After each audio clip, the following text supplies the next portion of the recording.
अस्सलाम वालेकुम friends, welcome back to top smarties drama serial तेरे जाने के बाद।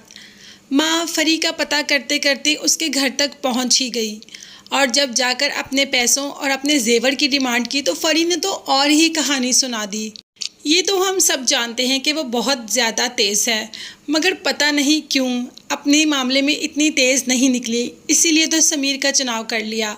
मगर इधर माँ को उसने अच्छे तरीके से बेवकूफ़ बनाया कि मैं तो वहाँ से सिर्फ अपना जेवर लेके आई और चंद पैसे लेकर आई। आपकी बहू घर थी, जाए ना उससे पूछें। सब कुछ उसने लिया है और इल्ज़ाम मुझ पर लगा रही हैं। और आप क्या मुझे जानती नहीं कि मैं सब कुछ कर सकती हूँ, मैं चोरी नहीं कर सकती। माँ एक बार फिर फरी के बहकावे में आ गई और फरी का घर तलाश किए बगैर, चेक किए बगैर वहाँ से चली गई। ये मान कर के सब कुछ सजल ने किया है, क्योंकि फरी ने अल्लाह की कसम भी उठा ली कि सब कुछ सजल ने किया है। इतना कुछ फरी कर रही है तो क्या फरी खुश रह पाएगी या फरी को इसका खमियाजा भुगतना पड़ेगा। सज्जल जो कि उधर अपने भाई का वलीमा अटेंड कर रही है, वो तो इन बातों से बाखबर कुछ जानती भी नहीं कि कुछ ऐसा भी होने वाला है। जैसे ही घर पहुंचती है तो क्या देखती है कि सास उसके कमरे की तलाशी ले रही हैं। उसके सारे घर का सामान, मतलब उसके कमरे का सामान उठा उठा कर फेंक रही हैं। जैसे सजल घर पहुंचती है तो ये सब देखकर हैरान रह जाती है। मगर सास को कौन सा किसी का डर है, या वो कौन सा सब कुछ छुपा के कर रही है। वो तो सबके सामने कर रही है जो कर रही है। तभी तो सज्जल को कटहरे में खड़ा कर लिया और कहा, बीबी दो मेरा जेवर, दो मेरे पैसे। जिस पर सज्जल ने हैरत से पूछा, कौन सा जेवर, कौन से पैसे, मैंने तो कुछ भी नहीं लिया। तो कह दिया कि मेरी बेटी पर इल्ज़ाम लगाती हो कि वो अलीज़े का जेवर ले गई, वो पैसे ले गई। ऐसा कुछ भी नहीं लेके गई, वो सब कुछ तुमने लिया है।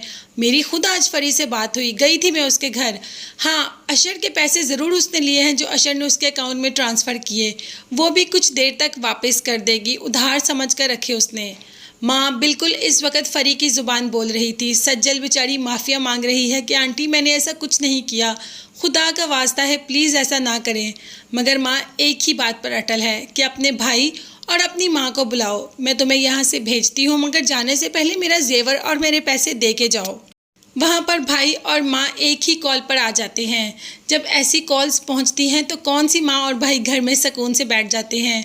इसीलिए ही एक कॉल पर आ गए, मगर आके तो देखते ही हैरान रह गए। यहाँ पर तो मामला ही कुछ और है। सज्जल भाग के आकर माँ के गले लग जाती है और रो रो कर फूट फूट कर कहती है कि अम्मी मैंने चोरी नहीं की, आप लोग तो मुझे जानते हैं ना, आप तो मेरा एतबार करें। जबकि माँ अच्छी तरीके से जानती है और हमाद भी कि सज्जल ने ऐसा कुछ नहीं किया। सास बेबुनियाद इल्ज़ाम लगा रही है उनकी बेटी पर। जब बात की तो सास ने तो फ़ौरन से इनकार कर दिया कि ये इल्ज़ाम नहीं, सच कह रही हूँ। सब कुछ आपकी बेटी ने उस दिन मेरे घर से गायब कर लिया और नाम मेरी बेटी का लगा दिया। आप मेरा सारा जेवर और पैसे इधर रखें और अपनी बेटी को ले जाएं यहाँ से। वहाँ अशर, जो कि सज्जल के ख्यालों से निकल ही नहीं पा रहा, अचानक अशर की एंट्री भी हो ही जाती है। सरप्राइज़ देने के लिए आता है और यहाँ आगे से सब कुछ देखकर खुद ही सरप्राइज़ हो जाता है कि माँ उसकी बीवी को धक्के देकर यहाँ से निकाल रही है और सज्जल कह रही है कि मैं अशर को कॉल करती हूँ, आप अशर से पूछ लें कि मैं ऐसा कभी कुछ नहीं कर सकती। मगर माँ कोई भी बात सुनने को तैयार है ही नहीं। उसे बस अपना जेवर और अपने पैसे चाहिए, और वो भी अपनी बेटी से नहीं, किसी और की बेटी से, यानी कि सज्जल से। अशर तो पहुँचते ही ये सब देखकर हैरान रह जाता है। पहले तो सारी कहानी सुनेगा, फिर माँ की अच्छी खासी करेगा भी। माँ को एहसास दिलाएगा कि क्या आप जानती नहीं फरी को, वो हमेशा से ऐसी ही थी। इस बार भी उन्होंने आपको अपने जाल में फंसा लिया और आप फंस गई। मगर माँ को यकीन आएगा ही नहीं, अशर जितना भी कर ले। हाँ, यहाँ पर सज्जल घर नहीं जाएगी, हमाद और उसकी माँ से सॉरी करेगा अशर अपनी माँ की तरफ से और उनको मुतमईन करके घर भेज देगा और यहाँ पर सारा मामला सॉर्ट आउट करने की कोशिश करेगा। माँ को कहेगा कि आपने मेरी गैर मौजूदगी में मेरी बीवी के साथ बहुत बुरा किया।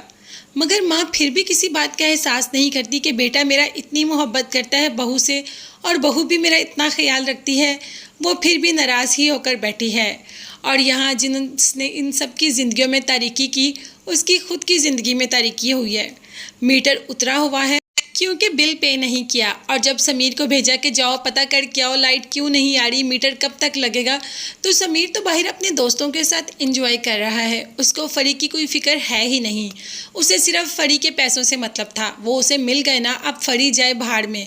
तो फ्रेंड्स, आप में से किसको लगता है कि फरी को अपनी गलती का जल्द एहसास हो जाएगा या समीर को अपनी गलती का एहसास हो जाएगा कि उसने फरी जैसी लड़की का चुनाव करके कितना ज़्यादा गलत किया।